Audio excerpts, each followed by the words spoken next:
Welcome to the May Coffee and Conversation. This is the episode where we're going to talk about how to achieve excellence by overcoming excuses. That's right. It's all about accountability. It starts with you. We're going to talk about that today on the May episode.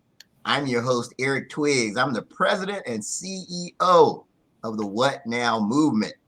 I'm also the author of The Discipline of Now, and I'm the host of the 30-Minute Hour podcast. I'm going to allow the team to introduce themselves. We'll start with Dr. Sharon H. Porter. Great morning, everyone. Happy May. I'm Dr. Sharon H. Porter, Vice President of Communications and Media for W&M Ventures. I'm also the president of SHP Enterprise, which is the umbrella entity for Perfect Time, SHP Publishing, SHP Media, and Vision and Purpose Lifestyle Magazine. Fantastic. Ted? Good morning.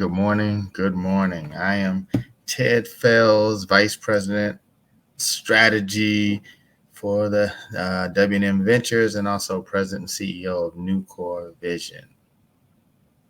I'm glad to be here. It's a happy Saturday. Absolutely. Happy Saturday. Absolutely. So Ted, we should do more. We should do more things like this. We don't. I was thinking that on podcasts. we don't do enough virtual stuff. We need to do more. All right, Maisha. Good morning, everybody. I am Maisha Hoy. I am the W&M Movement Marketing Mompreneur, and I wanted to wish a happy Mother's Day to all the moms out there. Woo! Happy Mother's Day. Mother's Day. Absolutely. Happy Mother's Day. We appreciate and love all the moms that are out there. Making it happen. For sure. Thank you. All right, Dawn. Good morning, everybody. My name is Dawn Bornheimer. I am a full-time sales executive, business consultant, author of The Strength of Our Anchors, and project manager of our upcoming book, The What Now Movement Mindset. Excited to be here. All right. The What Now? Now that sounds like an excellent book that, I think everybody should go pick that thing up. Ted, you have a thought on your mind? I agree. Okay. I agree too, Eric. It's an excellent book. The What Now Mindset is an excellent book. I can't wait to read it. Who'd have thought that? What an amazing name. I'll tell you. But now, thank you, Dawn. We appreciate you for everything you do for the movement and just helping us to grow to that next level. And I know we have new listeners, new followers that don't know the story. I'm going to share the backstory of how we got to this point with the What Now movement and why we are the What Now movement. But first, I do need to shout out that May is Mental Health Awareness Month. Mental Health Awareness Month, and definitely take this very seriously. I mean, your mental health is so important. I think there's two pieces to this. Number one, I think we all need to be checking in on the people in our network, especially those people you haven't talked to for a while, and just check in. And then number two, I think it's okay to ask for help if you're not feeling okay. I think those are two critical pieces. I mean, mental health is critical. And again, I just wanted to make that mention that this is Mental Health Month, and that's a key focus piece. But the question of how did we get to this point? Why did we start the What Now movement?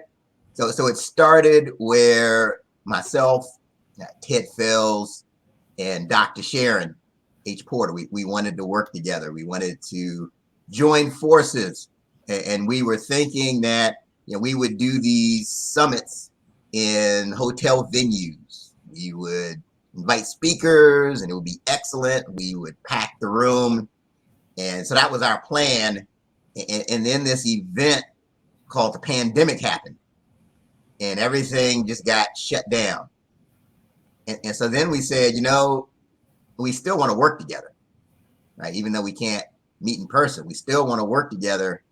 And then we started talking to each other and noticed this trend. The trend was that within our networks, we would talk to people who would say, hey, I've got this project that I'm working on. I've got this big goal. I've got this big idea, but I'm going to wait until things get back to normal. And we say, that's the last thing people need to be doing. What they really need to be asking is, what now? That's when all the light bulbs started going off, and then we came up with the idea for the What Now movement. And so we joined forces, and our mission is to help people to pivot when they face a struggle like the pandemic, like a job loss, like business failure. Instead of saying, I'm going to stop and wait until things get back to normal, our mission is to help people pivot. So we provide tools within the What Now movement to do that. We provide motivational content. We provide summits. We provide master classes. We're providing a book to help help us along that way. So that's how we got to this point with the What Now movement. It's very important. And if you want more information and you want to join the movement, you want us to help you to pivot, I say go to our website, the whatnowmovement.com, and just join us. We're looking forward to inspiring you and working with you. So now it's time to talk about accountability. Maisha? And you forgot to say that we also offer coaching from our wonderful president and Dr. Sharon, leadership and motivational coaching. I think you have 3,000 hours of coaching. I'm not sure what Dr. Sharon's specs are, but we do offer that. And that's also available on our website under each person's bio. So if you go on our website and you want to meet with Eric, Dawn, Dr. Sharon, myself, or Ted, go to our website, click our bio, and a meeting form should pop up. Absolutely. Right. Now, Maisha, you bring up a great point, because sometimes it's not just that simple that, okay, yeah, I'm just going to pivot, right? It takes help. It takes someone who has a different perspective that can help you to pivot in the right direction, because the challenge is you can be doing the right thing the wrong way, right? And so that's where the coaching comes in. So yeah, certainly you can reach out to myself, Dr. Sharon. So you mentioned the coaching sessions, and this really leads into this accountability piece. I've actually done over 28,000 coaching sessions. Over 28,000 coaching sessions, talking to entrepreneurs and executive leaders. And I noticed this trend, Ted. Wait. 28,000? How in the world do you do 20? I've been wondering about that. How do you fit in 28,000? Are you doing like 50 a day? How you do 28,000 coaches? So 10 to 15 a day for over 13 years. Wow. Yes. Yeah, that's the math. You had to start that at like 7 years old or something like that. You was coaching people in elementary. 28,000, man, that's impressive. Yeah. So during all these coaching sessions, I noticed this interesting trend, right? Yeah, I'll talk to an entrepreneur or an executive leader, and we're talking about why we aren't getting results, or why we're falling short. And all of that time, I have never had someone to say to me, you know what, Eric, I'm the problem. You know what, Eric, it's me. I'm the reason that the business isn't moving forward. Now, what I have heard is, it's the economy. Yeah. Oh, yeah, it's these gas prices. Yeah, that's right. It's, we got this war in Ukraine. Oh, yeah, it's the president. Oh, yeah. It's the vice president. It's the secretary. It's everybody but that individual. And the critical thing is accountability. And you have to get to the point where it starts with you. And I'll ask people that I coach, okay, let me ask you, what percentage of this is your fault? If you just had to do math, you had to say what percentage of this, what percentage of this is your fault? And I'll tell you, the correct answer is 100. Once it becomes 100, that's when you move forward. That's just what I see from the coaching sessions. I just want to open it up. We're talking about accountability.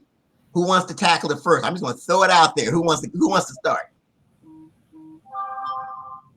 Well, I'll say one thing. When it comes to accountability, right? If it's something you really want to happen, you'll make it happen, right? I've never had a problem uh, getting money to someone that I owe them. It's never a problem. They will come to my house. They'll come to my mother's house. They'll come pick me up. It does not matter. That's something that an individual wants to make happen. You make it happen, right? So if you're an entrepreneur and if you really want to make something happen, you figure it out no matter what the dynamics are, because you just have to do it. Like I said, you have to make it happen. And so yeah, accountability, it starts with you. You don't allow anything else around to stop you from getting done whatever it is that you're trying to achieve. And yeah, I think it's as simple as that. Absolutely. Yeah, one of the things I always say, and I'll throw it to Dr. Sharon here in a second, you have to do the briefcase test, right? What if there's $100,000 in a briefcase, and all you have to do is do the thing you're saying you don't have time to do, right? I don't have time to hold these meetings. Okay, if there's $100,000 in the briefcase, would you find time? Absolutely, right? You'd move heaven and earth, find a way to make it happen. So I think that's a good accountability piece there, because the real issue, like Ted said, if it's a priority, you are going to find a way, and if not, you'll just find an excuse. Good stuff. Dr. Sharon? Yeah, I was just going to add, when I think and hear accountability, I think of commitment and discipline. Because those two things, I believe, will get you to the point if you have both of them together. Because commitment without the discipline is not going to get it. And when I say that, I'm just thinking like it's raining, right? So if I was walking 5 miles a day, whether outside or whatever, and it's pouring here where I am, are you committed to still doing that? And are you disciplined enough to do it even in the rain, right? And so it really boils down to commitment and discipline. And I think Ted is right. If you truly want it, you'll find a way to make it happen. So we just have to find out what that motivating piece that's going to get you committed and disciplined at the same time to make it happen. So you can take any of your goals. And I just use the walking and weight loss because that's a huge one. And I know that Maisha, along with myself, working mightily trying to do some things to look a little different, right? And so I failed in that piece because something is not there. I think it's the discipline. I'm committed to doing it, but I haven't got the discipline yet to do what I say that I'm going to do. You got to do what you say you're going to do when you don't feel like when you said it, right? And so I haven't made it to that point yet. And so I've got to get to the discipline. No matter what's going on, this is what you said you're going to do. So you got to do it. And so I really think that's the magic button for me.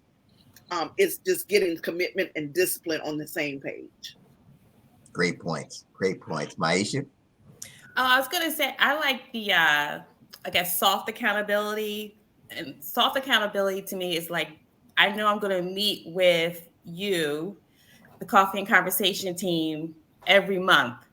So am I doing what I said I was going to do 2 months ago, a month ago, 3 months ago? And when I voice it out loud, I think that's another piece, voicing that goal out loud and telling people, I'm going to create the landing page for the goal sheet, and I'm going to be able to announce it at the next Coffee and Conversation, which I just did, and it's done, helps me be accountable as well. So I like soft accountability.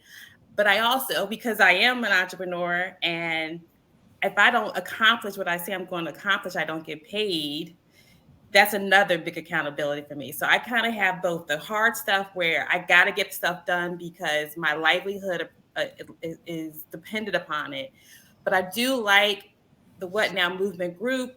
I do like what we do every month. Actually, we'll start to like getting up on doing the 30-minute hour on Mondays, because that's another way for me to get focused and get organized. So I think we have to have a mixture of soft accountabilities where we have a group of people we talk to, we're mentor with, we I forgot what Dawn calls it, a mastermind group, somewhere where we're talking out loud what we want to accomplish, and those people are holding us accountable. And I can view the What Now movement as my mastermind group. Great points. Great points. All right, Dawn. All right, well, I'm going to thread it all together. So here we go. That's what I'm talking about, Don. Thread it all to be the thread, Don. Be the thread. So first and foremost, like everything everybody said is correct. And what you have to actually acknowledge is how are you going to build that muscle so that you don't let yourself down? Because you can say everything Ted said, oh, I got to get it done. I don't have a choice. I can do all these things. But 49% of entrepreneurs struggle with their own mental health. Why? Because of exactly what Maisha described. Maisha said her livelihood is dependent on her success or lack thereof.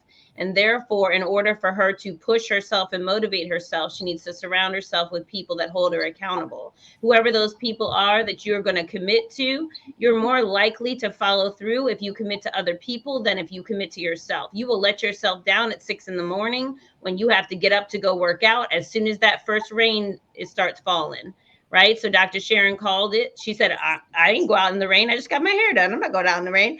But then she doesn't get in her walk and then she lets herself down. But if Maisha showed up with 2 umbrellas and said, girl, we're going for a walk, let's go, she's going to go. So you need to surround yourself with the people that are going to make sure that you don't let yourself down until you build the muscle to make sure that you are committed and moving forward intentionally and consistently. And when you do those things, then you will be moving in the direction of that goal that you set for yourself. And it becomes easier because you build the habit to do it. So the layers of accountability for some people require other people. They require a network and a connection, and then they require a little fire under you to get it done. Because if you don't, then what happens, right? You don't get that paycheck. And for some people, they need that paycheck to pay the next bill. Right. And so you just really have to decide what you're going to generate within yourself and then what you need to surround yourself with to be successful. So intrinsic and extrinsic to match the two. That's it. That's interesting. That's interesting. That kind of goes back to what the saying, like iron sharpens iron. Right. Mm-hmm. I have a friend that I work out with, and some mornings it's a rainy morning and he'll shoot me a text and be like, all right, let's go get this work. Talking about work. I don't necessarily want to get this work. I want to get this sleep. But you see that text, you like you hoping he's saying, man, I can't make it today. And you be like, I'm with you. I can't make it. No, let's go get this work. Go and get up. And let's do it. So you need those people around you, like you said, Dawn, to make you feel like, let's go get this work. Like if I'm looking at Maisha and she just, got a new account, that should, one, I'm thankful for her and happy for her, but that should also say, I want a new account, right? So let me turn that on, right? So I think those people around you and the teams and all of that, they just play such a key role in that, because those people will say to you, well, how's business going? How's this going? And that's the thing that makes you want to get it going. The other thing I realize in accountability is, nobody should want it more than you, right? Like there's times out, if I'm like, okay, here's this goal in my company. It's like, you hope everybody in your team, feels the same way you do about it, but they don't. They just don't, right? I mean, your top person doesn't feel like it, can't want it more than you, right? Because it's your livelihood. That person could leave tomorrow, right? For you, this is your thing, and you have to, be the top motivator in your organization. You got to be the top strategist in your organization. You need to be the top, sales champion in your organization, because at the end of the day, it's still going to fall on you. So both of you, what Dawn just said and Ted made me think of something that I guess I hadn't really thought of: contingency plans and accountability. Because, and I just use my own scenario. Okay, if I'm not walking outside, then what's plan B? You know what I'm saying? Already having that as a part of the plan, so that it's not all or nothing. Yeah. To me, it should be all. I mean, it should be something. If you can't do it all, do something to attribute to that. So I would add that to a good accountability plan is to have a contingency plan when you can't do your number one thing that you're setting out to do, whether that's the landing page or whatever it is. If you are unable, know what your next step should be. No, that's a great example, Dr. Sharon, and going back to the fitness example, but I was going to the gym 6 days a week and the pandemic caused my gym to close. And I literally had done that for so long. It took me like a full week of going outside running every day to being like, I can't run every day until this is over. Like I have to do something different, but I didn't know what else to do because I had done the same thing for so long that was working for me. And so I really had to ask myself, like, what is the next right move here? And what do I have to do? And so I was one of the very many people that invested in a Peloton because I needed an indoor something that became that option for me. And now I balance all of it. And it's like kind of woven into my routine. And it's my primary now because I've gotten used to taking the classes. But at the time, I was like, ooh, now my option is closed over here. I have to make a different decision. And oftentimes that's what we're all talking about with the movement is this acknowledgement of that was not my choice. I didn't close my gym, but it happened. And it happened around me, to me, as part of my routine was impacted. I needed to make a different decision. And so it took me a week to pivot. But I knew I couldn't keep going the way that I was going, frankly, because my knees will not survive. But generally, I had to make a different choice. So I think we all have to we all encounter those moments too, where we recognize that we have to make a different decision in order to keep moving in the direction of our goal, which is exactly what this is all about. You know, it's funny. That reminds me of a situation. I was talking to a guy that I know that's done sales, and he's hopped around from company to company to company. Right? And whenever you see somebody hopping around from company to company to company in sales, it's probably because they're not selling nothing, right? That's usually what's happening while they hopping. That could be it. They always got a new company, right? So I was talking to him one time. He's like during the pandemic, and he said, "Man, just can't wait this pandemic is over. I need to be able to go and shake a hand." So that's why you're not selling them because you can't go shake nobody's hand. Man, I'm closing better during the pandemic and ain't shaking no one's hand, but using virtual platforms, right? But for me as an owner, like this guy's working for other company, I can't just wait till I got to shake a hand. I've had to wait over 2 years to shake a hand. Man, we'd have been out of business. So again, it's like you got to figure it out with whatever tools that you have, right? 20 years ago, but probably just had the phone, right? Now, you got LinkedIn, you got Zoom and StreamYard, you got all these different ways to do stuff. So he's telling me, I got to be able to go shake a hand.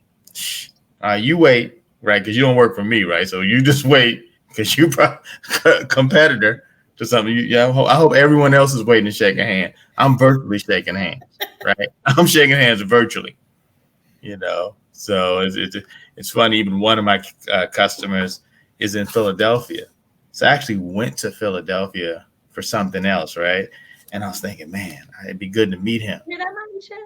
I'm like, tell us in my city and didn't even call, say hey, take me out to dinner, lunch. It was a pandemic. I didn't want to put you at risk. I didn't want to put your family at risk. That's the dude. Okay, I get it. That's I want your dog to be at risk. Next time I come, we're gonna get a Philly cheesesteak. But anyway, I got up there to Philly. This one client, I've still never met him face to face. I had a meeting with him virtually while I was in Philly. He's in Philly. I was like, hey, man, they can get together. Nah, man. So still got whatever I needed to get done, and able to check in with him. But yeah, you got to figure out a way to get it done.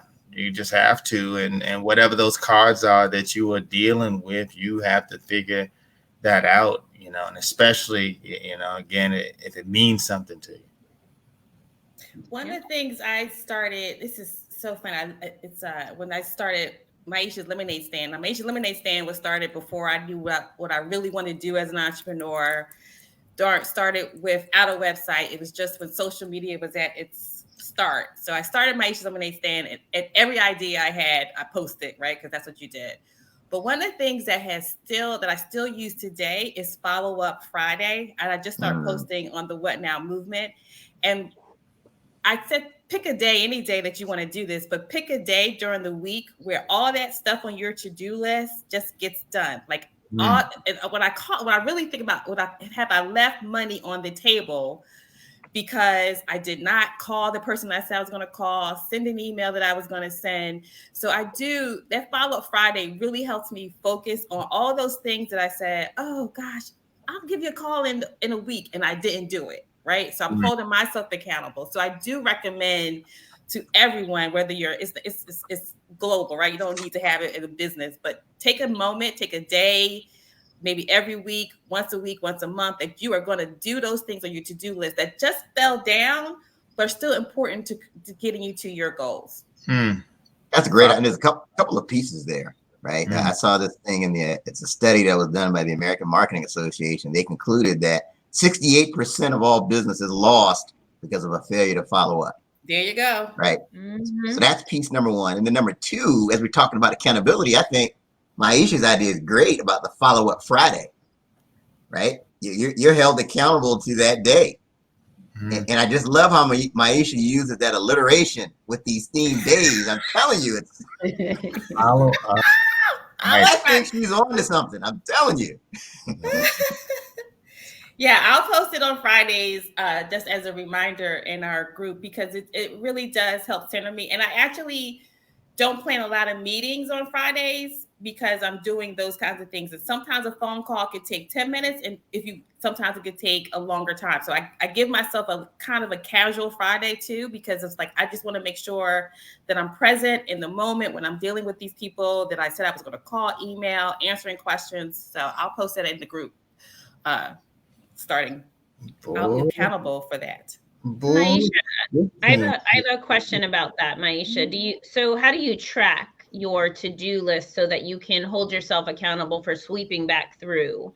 Like, what does that part look like for you? So, as y'all know, if y'all don't know by now, I am an avid note taker. And I have also started, this is me being more of an Eric, I think. I have a thing where I put down to do, right? Every time we have a meeting, the What Now movement, it's my to-do list.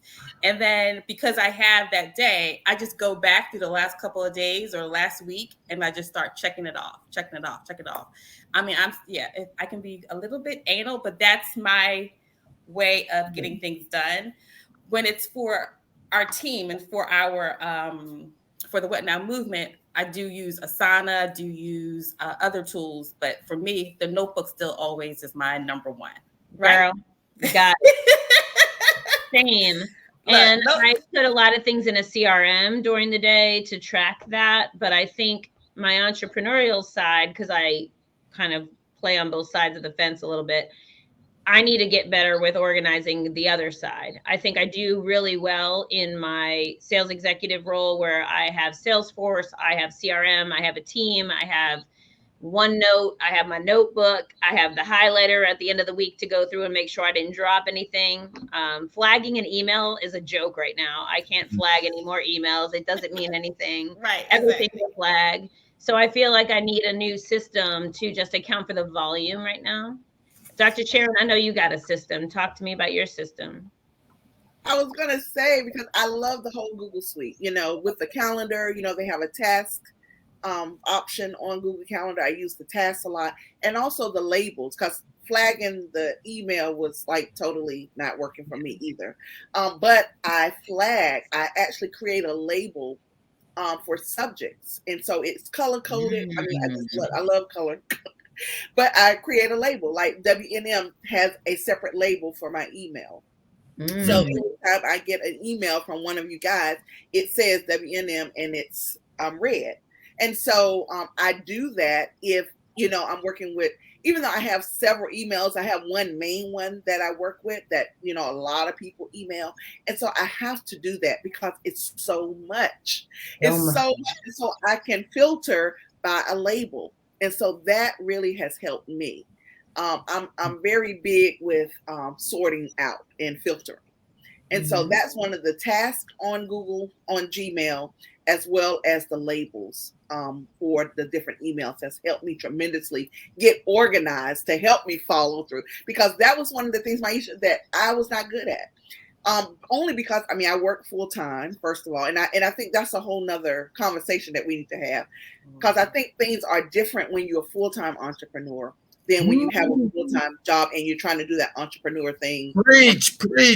That is a difference. Right. So that's something that we probably need to tackle, because we do things a little differently, right? Because we have, because our time is different when it comes to the business part of it. True. But yeah, that is really, because I really have left money on the table because I couldn't follow up. I didn't have the systems in place to do that. But the calendar, the tasks on the calendar, and the labels has just changed me. So try it. I don't do color coded, but all of your emails are in a special folder, and you're VIP. So your stuff comes in first, and I do the same. So all my clients, if you're listening, I do the same for all of my clients. Everybody's VIP. You got this. All of you. You're going to a party and it's roped off and it's just a VIP. No, the whole party's VIP. Come on in, it's a VIP party. All of you are VIP. You're all important. That is part of my process, right? Making sure that the people who help my livelihood get first attention. But now I think I'm gonna have to color code. Yes, it's so cool. Color coding is the best for me. So my day job, I have to use Microsoft. So using the suite is a little bit different. But then when you look at the Google suite, which is the personal side, I can do that. So I feel like I'm going to implement some Dr. Sharon stuff on the. As always, we always do. You know, it's funny. You know, it's funny being a president of a technology company. My tools are the least technology driven. So on my cell phone, I got the little notepad. I'll put some stuff in there. And my main thing is just doing screenshots. Like if there's an important email from Dawn or something, I'm like, okay, let me screenshot this on my phone. Because then at some point during the day, I have all these things I've screenshot, and I'm just like this. Okay, Dawn. Okay. So you go through your photos? I finish it.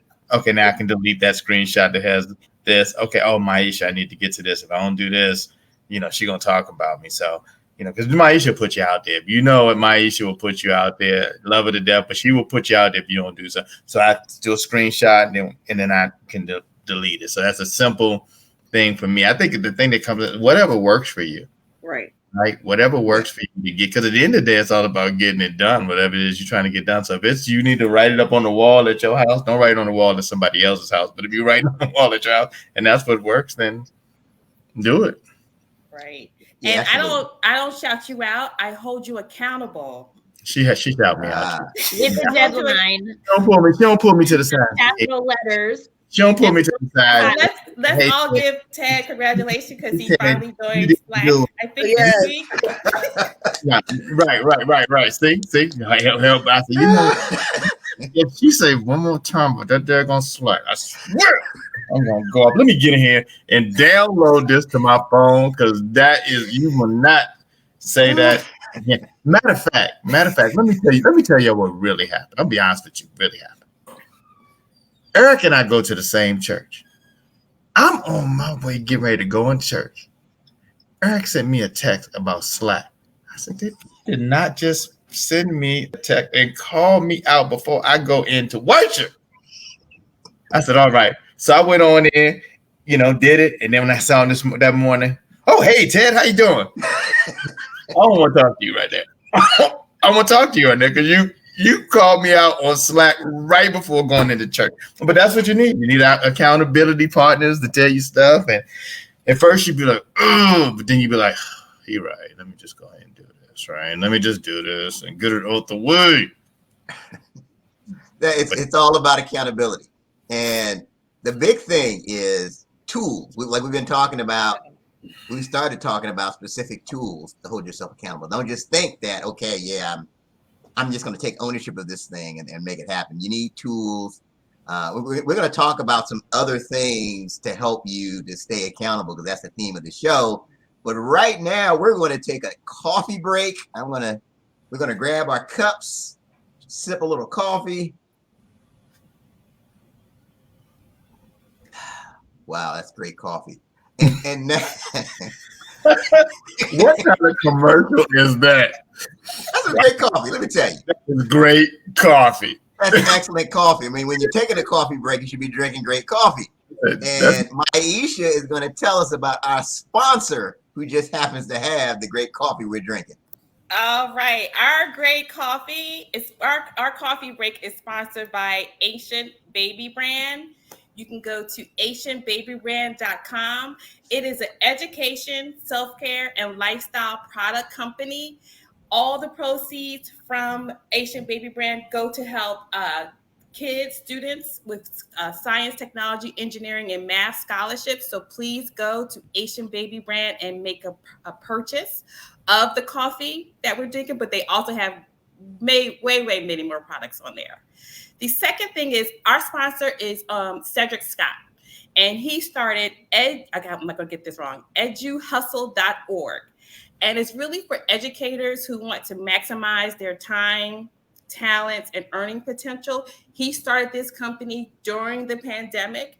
He helps people who were formerly educators in the education industry create podcasts, create revenue stream, multiple streams of income, create different brands that they could put out there. So if you are an educator and you want to be prepared for the next time you have to pivot or create your own brand, your own business, that is the way to do it. You can go to him on his socials, which is at Asian Baby Brand or at edu.hustle. And he also wanted me to tell you that he started his own podcast, EDU Hustle, on Spotify. I'll post the link somewhere where I can find it. But yeah, that is our sponsor for our coffee and conversation, AB Brand, the Asian Baby Brand, and Cedric Scott. Thank you. Fantastic. I mean, he's got great coffee.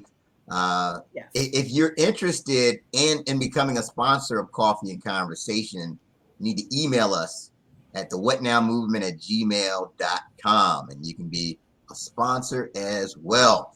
Thank you, Maisha, for sharing that with us. Thank you, Cedric Scott and Asian Baby Brand. Absolutely. Shout out to Cedric Scott. So we're talking about accountability. I know we mentioned, motivating yourself to do those things that you know you need to do. So there's two sides of accountability, right? Motivation, I'm sorry. There's two sides of motivation. You have the carrot and the stick. So the carrot is, if I do this, I can achieve this. Ultimately, it'll be great. I can make this money. But the stick represents the consequence if you don't do it. And so I'll give you an example of, I just have this weird thing, this strange thing that I do. It's a stick for me. It's something that really motivates me to take action. Like I imagine that it's later in life and I've passed on, right? And I'm in God's office. I know it sounds weird. Stay with me. I'm in God's office, and I look in God's office, and he's got this vision board up in his office. And I'm like, wow, those are pictures of me. Okay. And I see myself, he's this #1 New York Times bestselling author. He's done this TED Talk with 20 million views. And I'm like, well, but I see the pictures, but I didn't do those things. And then I imagine God saying to me, no, that was my vision for you. That's the man that you were supposed to be. But you didn't take the actions to make it happen. I think about that. And I don't want to be in a place of regret later in life. So regret is one of those consequences for me that I'll look back and always regret that I could have done more. I could have taken action. I could have put myself out there. And by the way, you tend to regret the things you didn't do more than the actions that you've taken. Man, you done motivated some people now. I know some of our listeners now are getting up and booting, getting whatever going, because that right there, gee, that was deep. Yes, the bottom line, that there's got to be there's also has to be some type of penalty or consequence if you don't do it? I mean, let's throw that around. I mean, what are some of the consequences that you guys have set up for yourself? Like if you don't do something, is there any penalty you got? Well, I was thinking of one earlier that we should implement is you all give me like the top 5 things that you need to get done. And if you don't get it done, you cash at me. You cash at me $25 if you don't get done what you supposed. I bet y'all be getting some stuff done. But I don't know, and I'm not gonna remind you. Right? 'Cause and that can help me win. No, I mean I'm sure.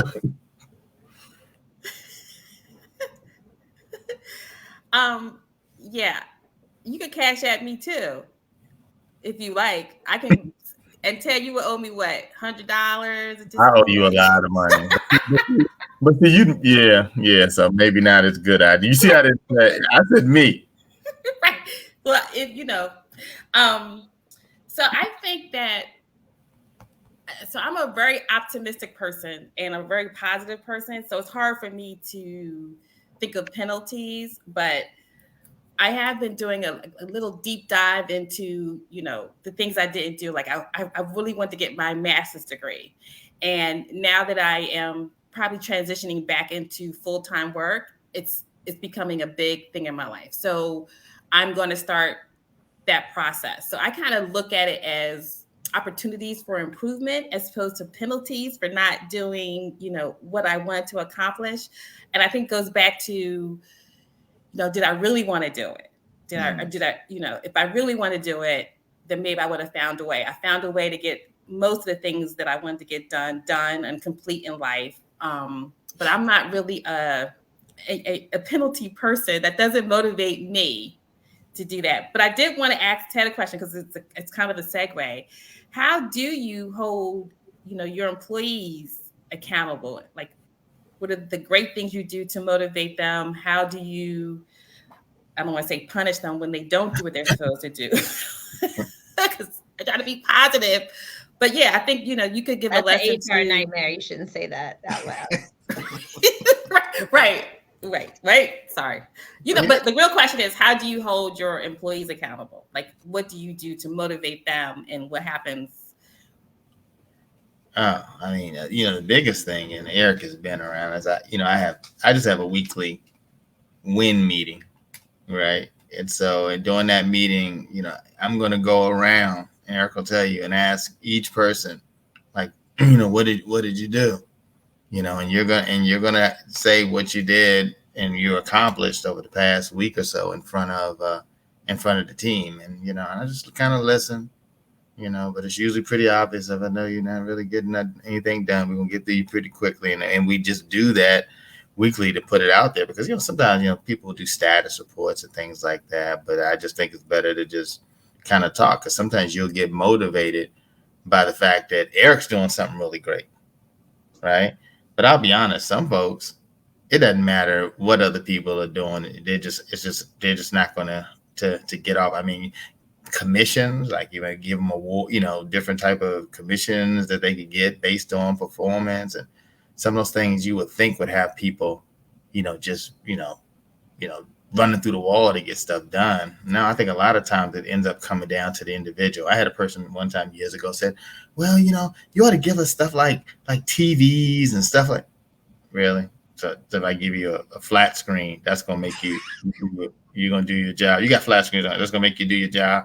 Right? No, I mean, you got a commission tied to your performance that you can buy 10 flat screens if you do what you're supposed to do. So, I don't know. I think some people, are self-motivated. They come in there and they find ways to get it done and figure it out. And some people, no matter what you put in place, like I had one partner come in and said, they gave me agreement to do some work, and it had no commission on it. It had no hourly rate, nothing. But they had all these targets that they're going after. And this is someone I just recently partnered with. I'm like, okay, wow, no hourly, no retainer cost, and you're going to do all these things, and you're going to make money off of what you get done. Now, I'm totally winning on that, because whether you bring something in or not, I didn't lose anything. But that just says a lot about I guess the confidence in that individual that they're going to be able to get something done if they're like, hey, I'm not even going to charge for it, So now I'll tell you, that's not most. Most people, they want some compensation, whether they deliver or not, unfortunately. So, but Ted, I do want to go back to something that Maisha started to talk to you about, how Sure. you motivate people. I would think that just having the weekly meeting itself is a form of consequence to some people, because it's like, okay, I do not want to have to tell Ted next week that I didn't do anything, or I don't want to have to tell Ted that I didn't do what I said I was going to do at this meeting. Mm-hmm. Yeah. Because I joke about Maisha, how she puts me out there. She don't have nothing on how I put them out there. I mean, we have that meeting because Maisha's at least nice with it. I mean, Eric will tell you I'll be in that meeting, they'll be talking about it. Like, you ain't talking about nothing. You said that for the past 7 weeks. We're gonna get on through you and get to this next. Oh, and I also But the same thing for you, Dawn, right? Because you're sales. I mean, if you don't make your numbers, the whole company goes down, right? So how do you do it? Yeah, it's interesting. It's a couple of things that come up while I was listening to you both speak. So first and foremost, I have to mirror the behavior I desire to see. So I have to show them what it looks like, what it feels like, sounds like, and be that model, because I'm also an individual contributor in addition to being a leader. So beyond that, my team checks in on what I refer to as proud moments, right? An acknowledgement of something that they're proud of that they accomplished. I also build a team of that's psychologically safe, and therefore they're committed to one another. They have an all-in number that they're chasing, and they all recognize their contribution is part of that bigger number. And so if any one of us is not doing our thing, it's going to affect the collective. And so really having them be accountable to one another and our collective effort is super important. And then I think as much as we celebrate the wins, we learn from the losses, because if you're taking enough at bats, you're going to have both. And so Friday is a great example. I had a prospecting call at 12. I had a contract signed at 4:15. I closed the business at 5:30. That doesn't happen often, but that opportunity went from start to finish in a 6-hour period. So we celebrate that in a group chat. But also I had a colleague, one of my direct reports, who took 4 months to bring a sizable deal across the line. And it wasn't anything to do with her. The procurement process on the client side was just long. And she was diligent. She was consistent. Her follow-up was on point. And so celebrating her when that came across the line, where she only told me, I told everybody, because I was so proud of her for the action she took to make that happen. And I think everyone seeing her get recognized also reminds them that it's okay if it takes a little bit longer. You have to stay the course. And then you're going to have these little wins like I had on Friday that turn around real fast. But the balance of all of that matters. And everyone is doing their part. And so continuing to acknowledge people for all of the things along the way is super important. So examples, modeling, mirroring, and the celebration, and the lessons and learning on the reflection piece, I think collectively allow us to win together. Well, you can make some ideas. That's great. Yeah. So Dawn, you said something at the very beginning that I think is the heart of our message today about accountability, is that you have to mirror the behavior that you want to see. I think that's I think that's at least 70% of leadership. You have to, if you're holding yourself accountable to doing it, other people will start falling in line. I think that's incredible. That goes all the way through. It goes from the actionable items during the workday. It goes to having boundaries and setting parameters so you can actually like shut down for the day. It goes to modeling mental health and recognizing when I need to take a break. And it's being willing to show all of those phases so that you don't look like you are a robot. You're like indispensable, like nothing shatters you, nothing affects you, because they need to see that. I work in mental health, so it's important at a different level. But I think thinking about what Ted's saying, it's like, okay, you're going to have this stand-up meeting what happens when a couple people don't show up, stand up, or produce?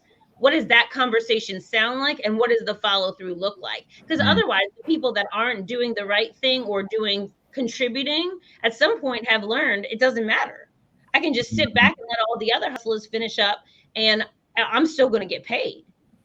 So what happens and what is the follow through on leadership side to say, I'm going to check in with you and be like, hey, you really haven't had anything new in the last couple of weeks. What's going on? Is there anything we can do to support you? And you might find out that their parent has been sick or their child has been sick or they're dealing with something outside of work that has nothing to do with what's happening in that meeting, but everything to do with how they're showing up. You have to show up for them to have them show up for you. And when you understand that and they're willing to share that with you, you're going to get more out of your individual contributors. But it's really funny though. This conversation is really good, right? Because we're helping ourselves as we go through this. Because I'm listening to all these different things. Like, man, that's something really good. But I think about, being an example. I show them, how to get stuff done. In the meeting, I can have someone like Eric that's doing 50 million different things. Right. And those people will still just sit there. I'll tell some of them how effective I have been and Eric is leveraging LinkedIn to get business. These people, they may not even have a LinkedIn account set up. And I'm like, you hear us saying this every single day and you haven't even set up a LinkedIn account. Like, we're telling you how to do it. We're telling you these different things that we do. And still they will just continue to do it the way that they're doing, and it's not working. When I would think, man, okay, that's working for Eric, that's working for Dr. Sharon, that's working for Dawn. Well, hey, Dawn, let me sit down with you for a second and see how that's working. Now, sometimes I think it's a thing that they'll continue to go the way that they go. Maybe it's a pride thing as well, right? Like, I'm going to go over there and say anything. I'm just going to keep trying it the way that I'm trying, even though it's not successful. But I think you made a good point, Dawn, of, because I did recently start trying to meet with some people one-on-one to try to find out, what's really, going on, because there's no real movement.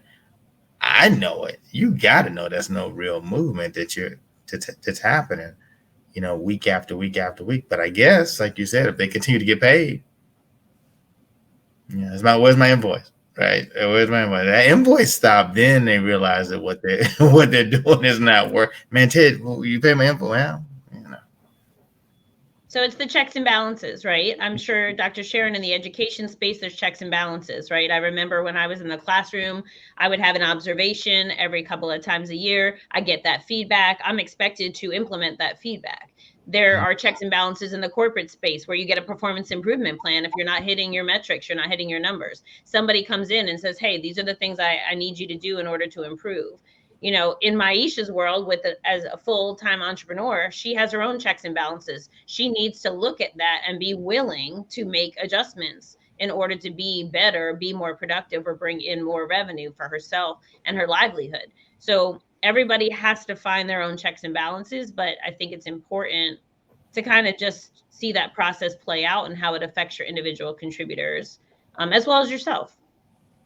Mm-hmm. Here's what I love about, so I had the last time I sat in a meeting where I wasn't the lead is years now, but I like to hear that Ted and Dawn, y'all have the positivity at the beginning, celebrating the wins, having proud moments, because it's like you said, there's a lot of little things you do every day to get you to the goal or get you to the win. And having a weekly meeting where you're celebrating and acknowledging the little things that turn out to be great things that people do. I started doing that with my clients this year, and it creates a different energy and vibe for our meetings. If we're talking about, 3 leads came in, a sale came in, something came in, whatever the metrics and goals that we set forth, acknowledging it is very important. And I started doing that with my clients, and our meetings are fun and more positive than that negativity that you get when again, you're going to be accountable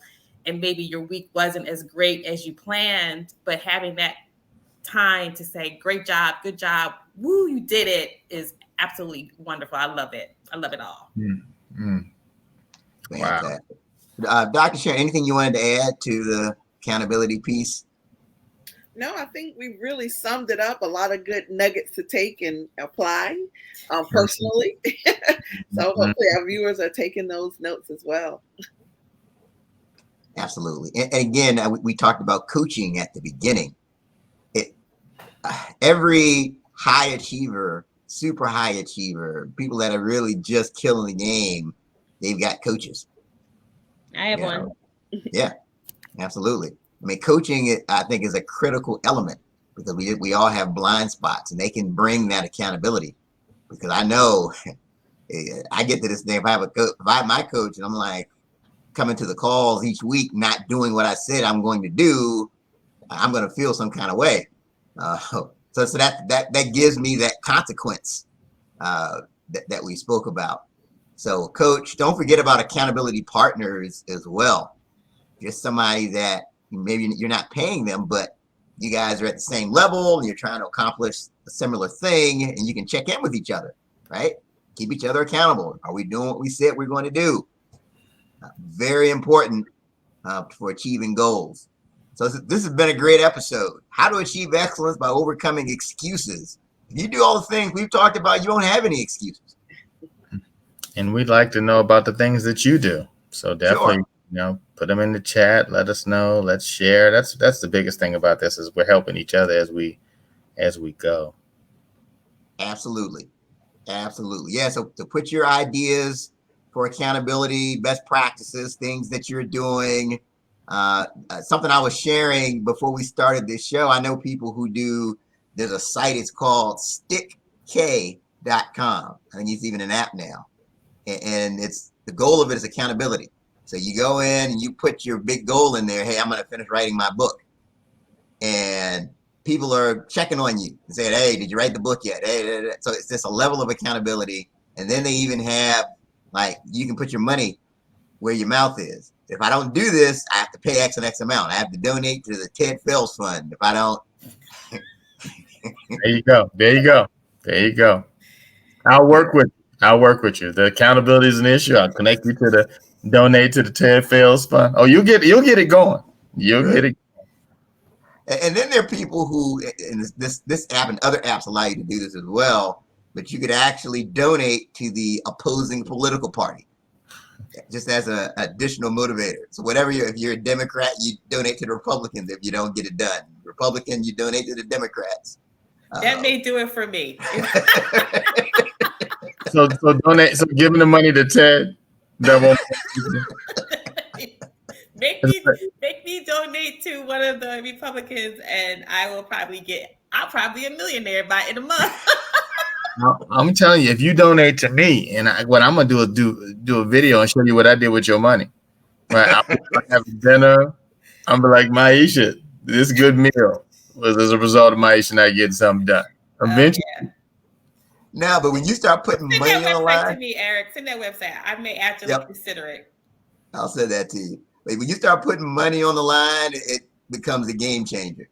So again, it's all about accountability. It starts with you.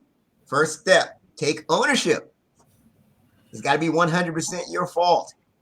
And then you go from there. Once it becomes your fault, once you identify that you're the problem, now you become the solution.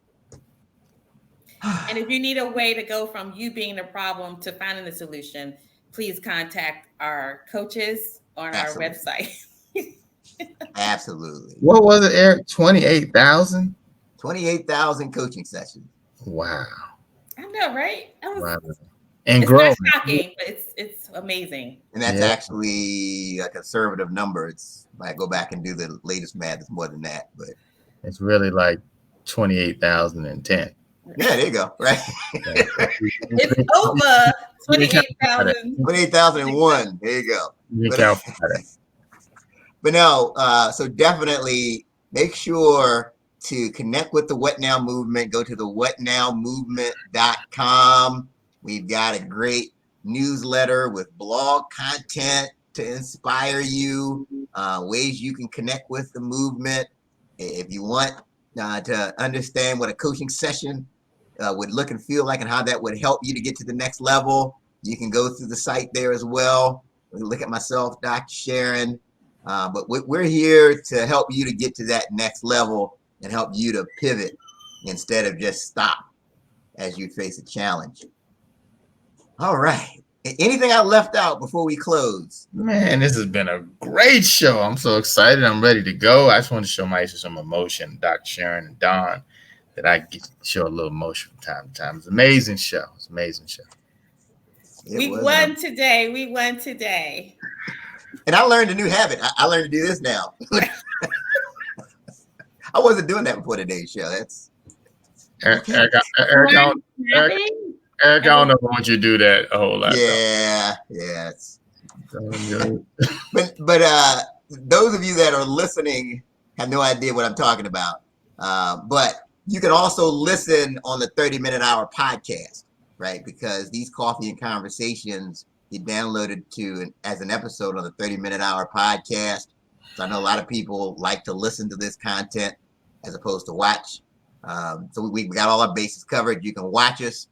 You can join us on the first Saturday of June for the next episode of Coffee and Conversation.